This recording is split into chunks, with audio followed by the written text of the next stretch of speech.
I recently did a repair on my 2002 Honda Odyssey that required me to get under the dash, and in order to do that, on the right hand side I removed the right hand passenger seat. So this is where I was trying to do the repair. Unfortunately, that caused an SRS fault. That's the supplemental restraint system, because you have to disconnect a connector in the seat when you remove it, and if you do that without the battery disconnected, it'll record a fault. The place you have to go to reset that is right next to the hood latch, actually the fuse. It's on the fuse panel right underneath, and I'll show a better video of this in just a minute. But this is the approximate location. There's the fuse panel, and we'll get in here close in just a minute and show you a very difficult to find connector. The connector we're after is known as the MES, or memory erase connector, and it's very hard to find. I tried 4 times with all kinds of hints from online posts until I finally found it.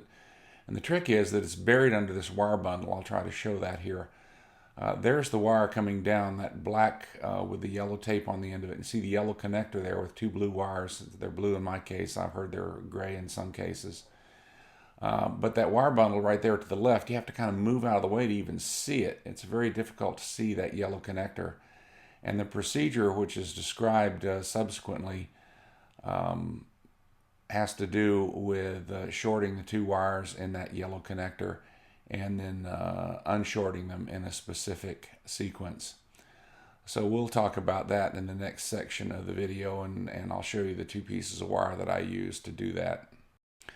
The next thing I used to reset the SRS codes was a couple of pieces of solid copper, about number 22 gauge wire. It needs to be fairly stiff for the following operation. Just strip both ends of each of the 2 wires, and I'll show you what to do in the next little video segment.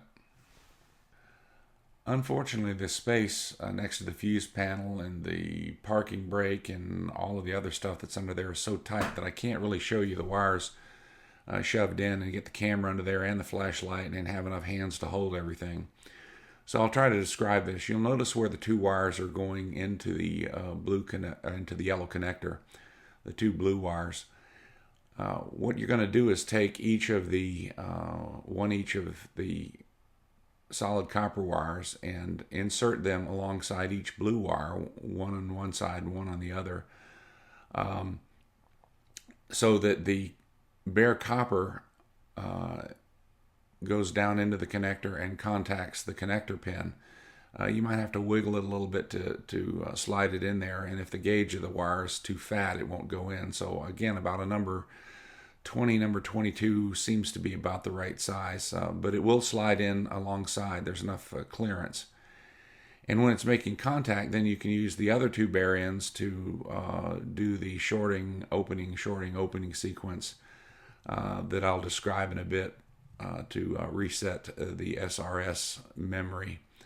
So just imagine those 2 red wires poked into the back side of this connector, one for each of the 2 wires in the connector, with the bare ends out where you can short them together, open them, short them together, and open them easily.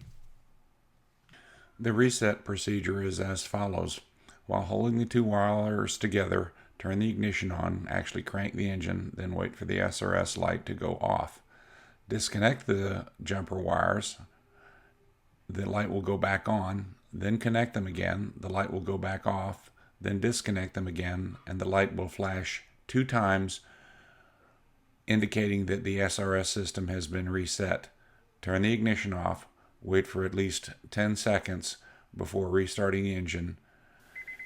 If you get the double SRS light flash, and after you've waited at least 10 seconds, go ahead and start the engine again, and you should now see the normal sequence where the SRS light stays lit briefly after engine start and then goes out and remains out. If so, you've just saved yourself $100 or so trip to the auto shop.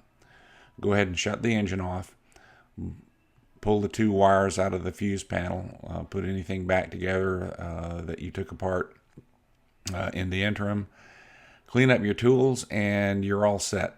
I hope you enjoyed this video.